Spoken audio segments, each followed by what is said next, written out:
தமிழ் திரையுலகின் வரலாற்றில் ஒரு சகாப்தம் முடிவுக்கு வந்துவிட்டது.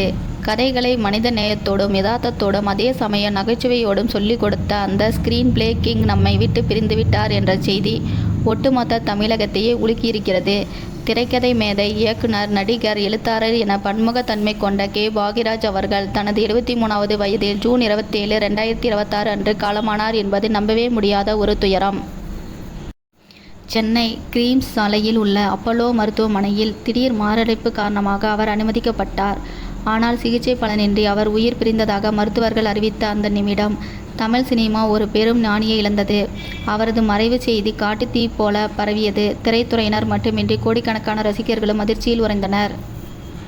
பாக்யராஜ் அவர்களின் உடலுக்கு இறுதி மரியாதை செலுத்த அவரது இல்லத்திற்கு வந்திருந்த திரை பிரபலங்களின் கூட்டம் அவர் திரையுலகில் எத்தகைய தாக்கத்தை ஏற்படுத்தியிருக்கிறார் என்பதற்கு சாட்சி. குறிப்பாக அவரது நெருங்கிய நண்பர்களான சரத்குமார் மற்றும் பார்த்திபன் ஆகியோர் இறுதி ஊர்வலத்தில் அவரது உடலை தோளில் சுமந்து வந்த காட்சி அங்கிருந்த அனைவரது கண்களிலும் கண்ணீரை வரவழைத்தது.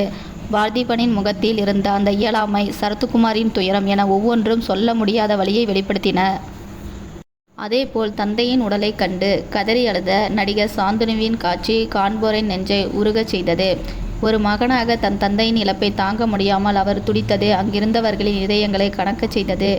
மனைவி பூர்ணிமா பாக்யராஜ் அவர்கள் தனது வாழ்நாள் துணையை இழந்து தவிர்க்கும் அந்த காட்சி ஒரு குடும்பம் இழந்த மிகப்பெரிய வெற்றிடத்தை உணர்த்தியது. தமிழக அரசு இந்த மாபெரும் கலைஞரின் சேவையை கௌரவிக்கும் வகையில் அவரது இறுதி சடங்குகளை முழு அரசு மரியாதையுடன் நடத்திட உத்தரவிட்டது. இது பாக்யராஜ் அவர்களுக்கு செய்யப்படும் மிக சரியான மரியாதையாகவே பார்க்கப்படுகிறது. பல்லாயிரக்கணக்கான ரசிகர்கள் மற்றும் திரை பிரபலங்கள் பங்கேற்ற அந்த இறுதி ஊர்வலம் கண்ணீர் மல்க பெசன்ட் நகர் மின் மைதானத்தை நோக்கி சென்றது. வெள்ளித்திரையில் அவர் வரைந்த கதைகள் ஏழை எளிய மக்களின் வாழ்வியலை பேசின. சுவரில்லாத சித்திரங்கள் முதல் இன்று வரை அவர் தொட்ட இடமெல்லாம் வெற்றிதான். ஒரு உதவி இயக்குனராக தனது பயணத்தை தொடங்கி பின்னாளில் பல இளைஞர்களுக்கு குருவாக வழிகாட்டியாக இருந்தவர் அவர். வெறும் சினிமா மட்டுமல்ல, ஒரு சமூக மாற்றத்தை தனது வசனங்கள் மூலம் விதைத்தவர். அவரது மறைவு என்பது ஒரு தனிப்பட்ட இழப்பு அல்ல, அது தமிழ் சினிமாவின் ஒரு பொற்காலத்தின் முடிவு. அரசு மரியாதையுடன் அவர் நல்லடக்கம் செய்யப்பட்ட அந்த தருணம் ஒரு பெரும் கலைஞனின் திரைமறைவு பயணத்தை பதிவு செய்தது. காவல்துறை அதிகாரிகளின் மரியாதை முழக்கங்கள் ஒலிக்க மக்களின் கண்ணீர் மத்தியில் அவர் விடைபெற்றார். பாக்யராஜ் அவர்கள் உடல் ரீதியாக நம்மிடம் இல்லை என்றாலும் அவர் விட்டு சென்ற அந்த திரைக்கதை பாடங்கள், அவரது பாடங்கள், அவர் உருவாக்கிய மாணவர்கள் என அவர் என்றும் நம்முடன் வாழ்ந்து கொண்டிருப்பார்.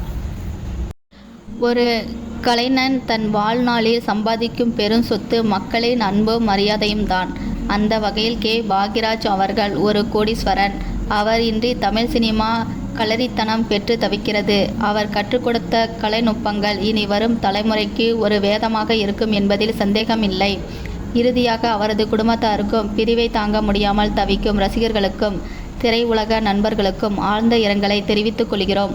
அமைதியில் உறங்கட்டும் அந்த மாபெரும் திரைக்கதை மேதை கே. பாக்யராஜ்.